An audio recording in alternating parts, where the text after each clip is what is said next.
this is Bubster47 with a review of my Smith and Wesson M&P 10. It's a pretty excellent 308. I guess that's kind of a spoiler alert, but I gotta go through a couple of things that I've noticed, including all the ammunition that I've tried. Everything so far that I've gone through has been just the typical full metal jacket. I haven't tried any of the match ammunition or anything like that. I was just trying to figure out what would shoot, what I can stock up on, and then also the magazines that I've got. So first, start with the gun. It's an 18-inch barrel, which I prefer. Matter of fact, Nut and Fancy has a review of this. If you guys haven't seen that, definitely go take a look at it. Anyway, so it's got an 18-inch barrel on it. Very good accuracy. I'll post pictures kind of throughout this to show some of the things that I'm talking about. The first day out, I actually bought this. My wife wanted a gun that she could shoot, which I was kind of leaning towards a 223, but she said go big or go home, and so I said okay. She actually enjoys shooting this gun. The recoil on it is not bad at all, more of a push. I did make a few modifications to it to alleviate that some, and I'll get into that, but accuracy overall, our first time out with just regular full metal jacket, I think it was the PMC brand, at 100 yards, we were getting 1.5-inch groups, and the picture there will show you kind of what we were getting, both of us, same thing. So accuracy is really good, and Nut and Fancy's review, he actually used the match, some of the match ammo, and was getting half MOA groups. So pretty dang good accuracy out of a 308. I heard a bunch of guys review and complain that their 308s were getting 2, maybe 3-inch groups at 100. So apparently this is really good, and can get even better. So excellent accuracy. The rifling is a 5 groove rather than 4 or 6. I would attribute some of the accuracy to that, so I would say 5 groove is pretty dang good.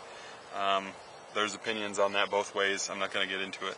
Trigger pull on it is just over 6 pounds, between 6 and 6.5. Their website says 6.15. I didn't have any problems with the trigger. I actually kind of liked it, especially for longer range, because it forces you to use better mechanics when you're pulling the trigger, rather than a really light one. If you're doing close combat kind of situations, you might want a lighter trigger. I haven't really messed with it, so I can't say either way. One thing I really like about this gun is that it has ambidextrous features, and I'm going to try to get some close-ups here. You got your mag release and your bolt release on both sides, which I use a lot, especially the bolt release being on this side. Put a mag in, use the bolt release, you're good to go. Tried my brother's gun out. He's got it's another Smith and Wesson, but it's the 223 version. It's not ambidextrous, and I was actually having some problems with it, just probably mostly because I'm used to this gun, but it wasn't ambidextrous. Take that for what it is. One of the things I changed on it was the buffer and spring. I wanted to reduce the recoil. I talked to I think his name is Slash at heavybuffers.com, so if you're interested, go take a look there. I'll try to get a close-up of this as well. This is the standard buffer and spring. I'll post some pictures of this side by side with the one I put in there. The one I put on is quite a bit heavier. I believe it's 8.5 ounces, and as compared to 3 ounces for this, and then the spring is actually a little heavier as well. It reduced the recoil, and I apologize, I misplaced my video showing the reduction in recoil, but the test that I did, no, it wasn't perfect. It was just what I had available, an old scale and a camera basically.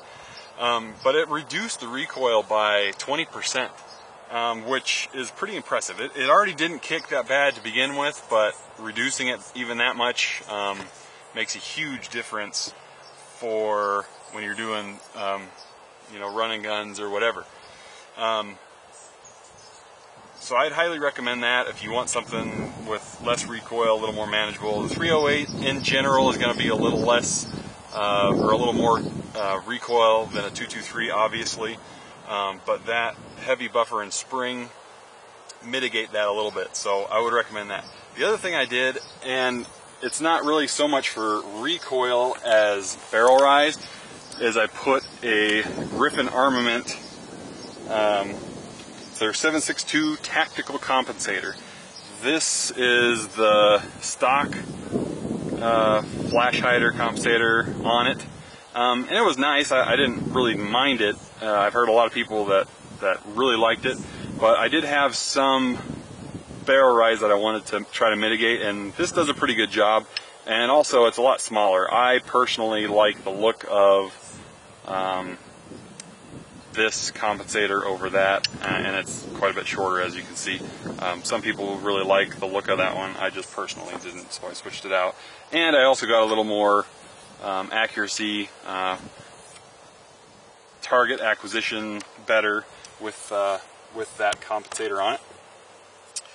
It's pretty lightweight in comparison to a lot of the other 308s out there. Their website says 7.71 pounds with nothing on it.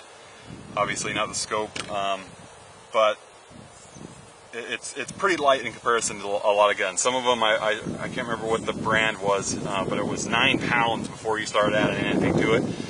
A pound doesn't seem like that much, but it sure adds up once you start adding everything. I put the Magpul handguard on there. I just like the look better than the standard M16 style one, and you know, you can mount stuff to that a little easier, it seemed to me. I personally like the look of it. That's one of those things where you're gonna customize it the way you want. One thing I will say about this though is it was tight to get on there, so keep that in mind. If you buy it and you're trying to put it in there, it might take you a little bit of time and pushing and whatever to get that in there, but it's tight in there. There's no, you know, movement or anything. Stock is fine. Positions, you know, obviously 6 positions. I generally have it on the, not the furthest out, but the second out. I'm a taller guy, and that's just where I prefer it.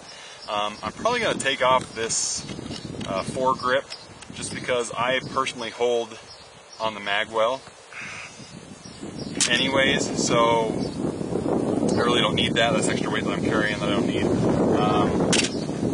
think I brought it out, but I actually bought a, I apologize for that too.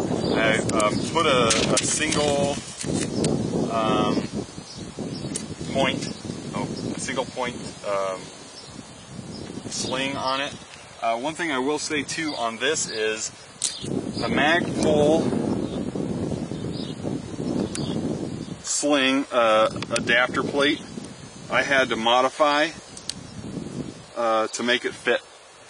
This it doesn't really show very well what I did, but I had to grind some stuff off of there to make that plate fit. Not a huge deal, but if you're looking for something that's just really easy and it just goes on no problem, you might have problems with that. So pay attention to that if you're looking for a single point plate. The ammo that I use, that's kind of one of the things that I want to touch on a lot.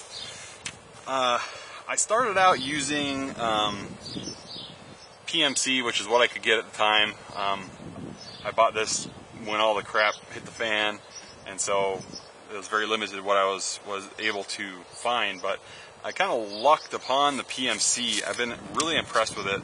But I'll go through all the different brands that I've tried in this gun. The reason I ended up doing this was I went to HSM. I have a friend who works at a store that I can get a really good deal for the HSM ammo, and I had nothing but problems. I even went to the manufacturer. They build it down here. you know, just south of us here, and just nothing but problems. Round after round, it wasn't like I was firing 20 rounds and one would jam here and there. It was pretty much every round, you know, maybe every 3 on a good batch, but the HSM would not fire in this gun for some odd reason. I know a lot of guys that don't have any problems with it, so I don't know if it's the gun or the ammo itself. With all the other brands that I've tried with no issues, I'm kind of leaning towards the ammo. And as a matter of fact, if you measure it compared to SAMI specifications, which all of this ammo is supposed to be, they are not within specification. I don't know if that means anything. That's just something that I came up with. So the HSM does not like this gun, and it could be just this one. Maybe yours will eat it just fine. Mine will not. Another one that I had problems with, this was about 1 out of every 10 to 15 shots, was CBC. This part's a little confusing to me because MagTech supposedly is the same as CBC. They're the same company. But the MagTech 308 I had no problems with. But I did with the CBC. There were different boxes. You know, one was blue, one was gold color. I really don't know why that is, but those were the only 2 that I really had a problem with. So let me go through all the ones that I did try with no problems as of yet. I haven't shot hundreds of rounds of each, but I've shot at least a box or 2 of each to see if it's going to fail me. Tula ammo, and I apologize if I say any of these wrong. I'm not a linguist by any means. Privy Partisan, Fiocchi, Remington, Cellular and Bella, American Eagle, Winchester, PMC, Brown Bear, Federal, Lake City White Box, Agia, Wolf, PPU, which I've heard is the same as Privy Partisan, but the boxes were labeled differently, so I picked it up, and MagTech were all the brands that I've tried so far that I haven't had problems with. I did have one session that I had a couple of jams with the Federal White Box, but I'm going to blame that on myself. I was lazy and didn't clean my gun after the last time or 2 I shot it, and so it was dirty. Cleaned it, went back out and shot it, and haven't had any problems, jams or anything with the Federal since then, so I'm going to attribute to that. I did the same thing with the CBC and HSM, cleaned it, you know, I gave it all I could and was willing to, and it just wouldn't work. The HSM, as a matter of fact, jammed so bad I had to tear the whole thing apart, and it was a pain getting that shell out of the gun. It had jammed so bad I had to pry the thing open, basically. So again, this is just my experience. Yours might be different with the same gun, same ammunition. I'm just telling you what I found, you know, trying to be honest with what I've done and what I've found. So take it for what it's worth. Overall, I would highly recommend this gun for accuracy. According to everything else that I've seen, the other guys that I run with, some of them run 308s, you know, real fancy guns that are high dollar. This beat them hands down. Could have been the shooter, but theirs had problems with functionality and all that kind of stuff. So just overall a good gun. Nothing fancy on his review. Has a 700 yard shot that he takes, and he hits pretty often with it. That's an impressive shot. So it's accurate at long range, accurate at short range. You know, you can mount just about anything to it. There are a few things that are proprietary, but you know, just depends on what you want to do with your gun, I guess. The scope, I didn't mention that. That's a SWFA straight 10 power. Probably actually going to get a different scope for this. Put this one on my 7mm for my long range. Just this 10 power for when we do our 3-gun runs. It's just a little too close up for that kind of stuff, for target acquisition and such. But it's a good scope. I'll probably do a review on that down the road. Anyways, that's my review. Oh, you know, before I go, I have tried multiple different magazines. This is the stock magazine that came with it. Haven't had any problems. This one is a DPMS 20 round. Actually, Technically it's a 19 round magazine, which is weird. I contacted the manufacturer, that's just the way it is. I don't know why, but anyways, take that for what it's worth. And then this is, of course, the Magpul. I personally like these the best for weight, as well as functionality. Haven't had any problems with any of the magazines that I've tried, just the ammunition like I discussed. And highly recommend it. That's my review. I'm going to throw some video of me shooting and stuff so you can see how it handles and whatnot, and pictures of all the other things that I was talking about. Hope you enjoyed it. Make sure to subscribe to my channel. You know, I appreciate every view that I get, and thanks for watching. Tune in next time. I'll have more reviews to come soon.